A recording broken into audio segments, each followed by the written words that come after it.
military and economic force virtually on the whole world, to establish English language and English culture on a wider group of people around the world. The First and Second World War marked the peak of military and economic powers of the industrialization of various military hardwares. Industrial nations on a global level played a role which affected global peace, security, and economic development. All these evolutionary events are products of hard power, and it's justifiable that the aims and objectives of the Commonwealth of Nations and Article 1 of the Charter of the United Nations were put in place to address the use of hard power and embrace soft power through dialogue to overcome issues.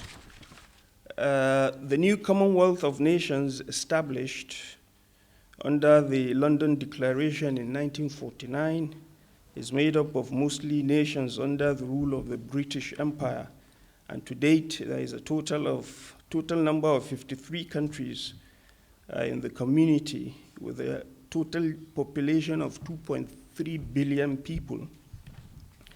It has a total per capita income of $4,446, with a GDP of $10.4 trillion.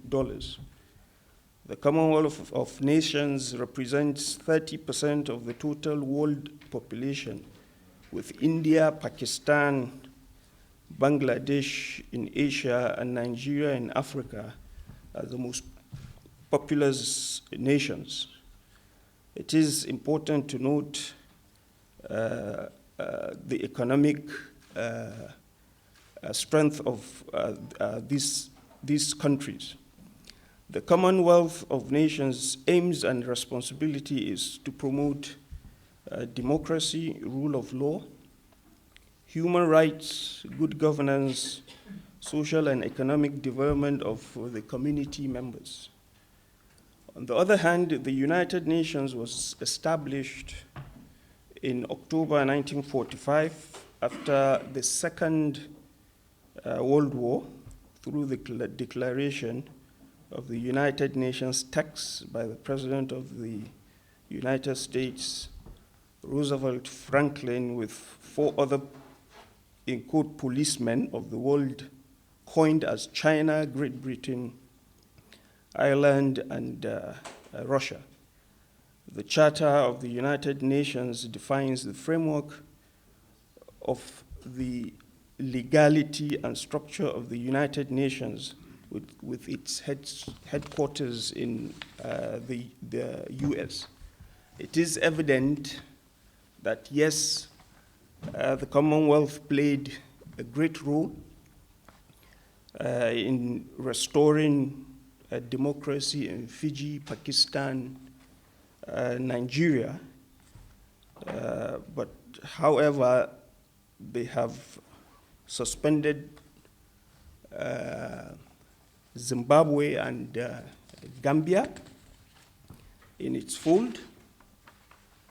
The United Nations played a role in ensuring peace in Rwanda, Liberia, Kosovo, which I believe are still great achievements. But a lot of issues today proves there are different perspectives given to the Commonwealth of Nations and the United Nations in their approach to what world cultural understanding, global human right, and world peace means. Today we see more of the partitioning of the world in the United Nations by the creators of the United Nations, US, UK, France, China, and Russia, the invasion of Iraq by the US and UK, Libya by US and Italy, the invasion of Ukraine, Afghanistan by Russia, all without the approval of the collective vote of the Security Council. Israel and Palestine conflict, the economic strength of China, China's influence to the world, the economic standpoint of the Commonwealth of Nations on Pakistan and Zimbabwe, and the cultural imperialism that negates world peace, human rights, and sustainable coexistence in the world today are all issues that needs to be addressed. In addressing these, however, I believe promoting cultural understanding from a more ethnographic perspective will address justice, equality, and human rights of the people in the community. I believe education too is important in getting members, the people within the member countries understand, because as it is, most of the people in the Commonwealth are the poorest in the world.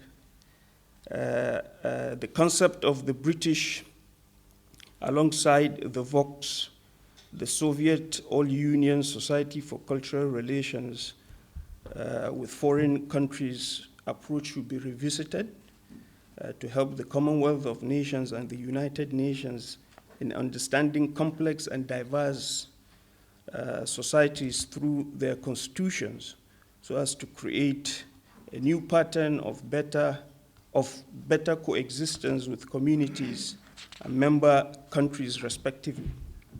The Commonwealth of Nations, through its members, must formulate an economic pathway through which the economies of smaller states are addressed as part of the effort to boost their economic activities within the weaker countries. The Commonwealth of Nations Secretariat should give emphasis on countries like Jamaica, Guyana, giving a holistic approach in addressing music, art, agriculture, and trade. Sports may be hosting of Olympic Games in any of the smaller states to boost opportunities, to make the people more productive, and ensuring good governance that will build the institutions through public diplomacy and encourage investments and tourism. It is also high time that the Commonwealth of Nations take the mantle of leadership and address the issue of a permanent seat in the Security Council for Africa in the United Nations. The permanent seat must be rotated between the top 4 countries in each region: North Africa, Southern Africa, West Africa, and East Africa, based on the best well-being performance of countries within the region. This will encourage more assimilation of African shared values that will promote cultural understanding and give Africa a voice in the international relations. I'm almost... Other speakers are taking time from other speakers. Thank you. Excellent.